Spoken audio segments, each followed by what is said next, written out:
students, I hope you all are doing well and welcome back to my channel.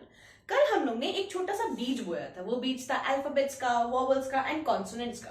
आज बारी आती है उस बीज में पानी डालने की।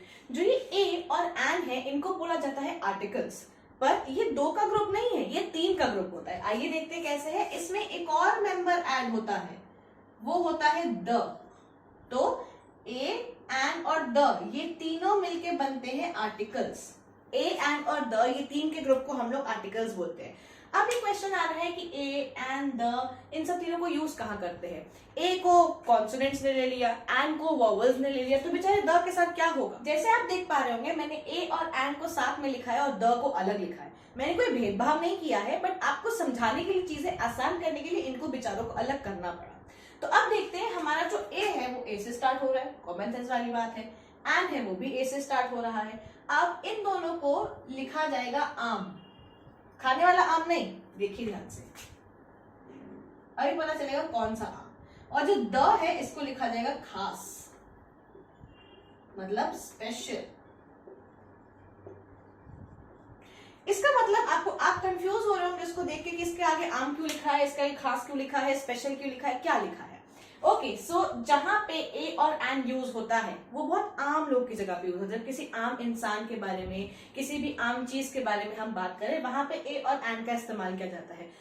और जहां जहां पे किसी खास चीज का यूज होता है, बहुत स्पेशल, बहुत ही ज्यादा लवेबल चीज का यूज होता है, कोई भी चीज या फिर कोई भी इंसान, वहां पे हम लोग द का इस्तेमाल करते हैं। देखिए यहाँ पे दो सेंटेंसेस लिखे हैं, आइए इनको पढ़ते हैं और इसका रीजन मैं बताती हूँ कि मैंने ये लिखे क्यों। मैंने एक आदमी को देखा, सिंपल, मैंने एक आदमी को देखा। दूसरा सेंटेंस देखते हैं, मैंने उस आदमी को देखा जिसने यह किताब लिखी थी। अगेन सिंपल, कि मैंने उस आदमी को देखा जिसने यह किताब लिखी थी। अब इसको अगर हम लोग अंग्रेजी में ट्रांसलेट करें तो देखिए क्या सेंटेंस बनेंगे। पहला बनेगा आई सॉ अ मैन, मैंने एक आदमी को देखा। ठीक है, अब थोड़ा सा फ्लैशबैक में जाते हैं और देखते हैं जो मैंने आपको चीज बताई थी कि ए हमारा हर उस शब्द के आगे लगता है, शब्द के या फिर वर्ड के आगे लगता है जो एक कॉन्सोनेंट से स्टार्ट होता है। मैन, MAN, मैन, एम हमारा एक कॉन्सोनेंट है, इसीलिए उसके आगे हमने ए लगाया है। ठीक, अब आते हैं दूसरे सेंटेंस में, इसको ट्रांसलेट करते हैं। ठीक है, I saw the man who wrote this book। अब एक और क्वेश्चन मार्क आप सबके दिमाग में आ रहा होगा कि यहाँ पे मैन के आगे द क्यों लगाया था, तो ये भी एक कॉन्सोनेंट है ना। यही चीज मैं आपको समझाना चाहती हूँ कि यहाँ पे द क्यों लगा। यहाँ पे हमने सिर्फ एक नॉर्मल से, एक आम से इंसान के बारे में बात की, जो मैंने आपको बताया कि ए और एन जो हमारा होता है वो आम इंसान के आगे लगता है, आम चीज के आगे लगता है। मैन बहुत आम है, लेकिन यहाँ पे एक उस इंसान की बात की गई जिसने एक किताब लिखी है, मतलब वो कोई खास इंसान होगा। ठीक है, तो फिर उस रूल पे आते हैं कि द हमारा खास लोगों के साथ लगता है या फिर खास चीजों के साथ लगता है, जो कि हमने यहाँ पे इस इंसान के साथ लगाया है जिसने वो किताब लिखी है। आई होप आपको हमारी छोटी सी आर्टिकल की फैमिली समझ में आ गई हो। आर्टिकल की फैमिली के 3 मेंबर्स होते हैं, a, an and the. I hope आपको ये समझ में आ गया हो। अब हम लोग एक नए टॉपिक पे जंप करते हैं, मतलब उस चीज को समझने की कोशिश करते हैं। हमारा नया टॉपिक है डिक्शनरी का ऑर्डर।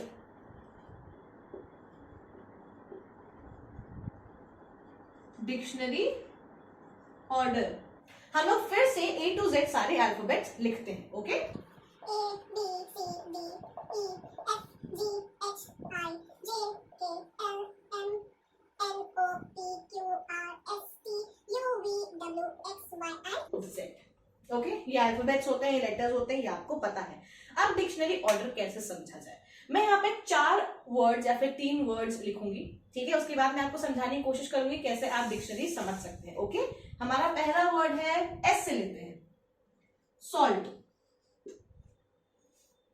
ठीक है, या तो पहला कर लेते हैं स्माइल, सिट एंड स्वीट। एक और ले लेते हैं, सोप। ओके, हमने यहाँ पे 5 वर्ड्स ले लिए हैं, that is smile, smile, salt, sit, sweet and सो।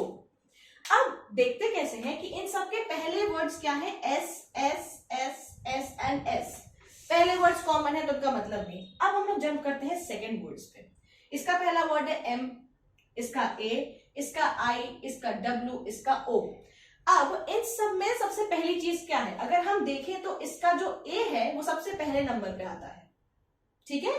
तो मतलब इसको हम लोग निकाल के अलग रख देंगे, सॉल्ट। हमारा पहला वर्ड जो हमको मिल गया डिक्शनरी में से वो हो गया हमारा सॉल्ट, इसको हम लोग कट कर देते हैं, सॉल्ट का काम खत्म। फिर आते हैं दूसरे पे, देखते हैं बी नहीं है कहीं पे, सी कहीं पे नहीं है, डी भी नहीं है, ई भी नहीं है, एफ भी नहीं है, जी भी नहीं है, एच भी नहीं है, बट आई है, यस, सिट, आई है, तो ये आ जाता है हमारा दूसरे नंबर पे। यहां से कट कर देते हैं।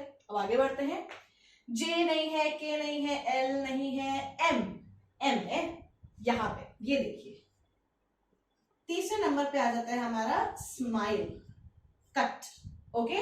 आगे बढ़ते हैं, एम, एन भी नहीं है, ओ, ओ है, यस वी हैव दिस ओ, ये ओ लिख देते हैं हम चौथे नंबर पे, दैट इज सोप।